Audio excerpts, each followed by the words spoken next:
உனக்கு நேரம் எதையுமே செய்ய ஒருத்தனுக்கு நேரம் இல்லைன்னா அவன் பிஸியான ஆள்னு கிடையாது. எல்லாத்தையும் செய்ய எவனுக்கு நேரம் இருக்கோ அவன் தான் பிஸியான ஆள்.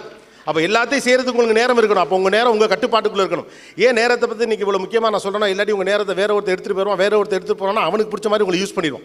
அப்போ படிங்கன்னு சொல்கிறதுக்கான காரணம் அதுதான். எதை வேண்டுமானாலும் படிங்கள், பிடித்த எந்த விஷயத்தை வேண்டாலும் படிங்கள், என்னைக்காவது பயன்படும்.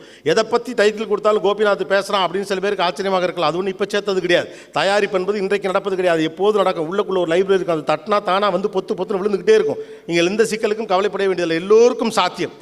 ஏதோ ரீல்ஸை பார்த்தோம், ஏதோ இன்ஸ்டாவில் போஸ்ட்டை பார்த்தோம், ஏதோ ட்விட்டரில் பார்த்தோம், ஏதோ வாட்ஸ்அப்பில் பார்த்தோன்னு தயவு செய்து உங்கள் நேரத்தை இன்னொருவிடம் கொடுத்து விடாதீர்கள். You may know that how much money that you have, but you never know that how much time that you have.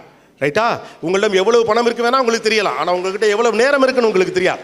உங்கள் நேரத்தை நீங்கள் எந்த அளவுக்கு பத்திரப்படுத்துகிறீர்களோ அந்த அளவுக்கு முக்கியமான ஆளாகத்தான் நீங்கள் இருக்க முடியும்.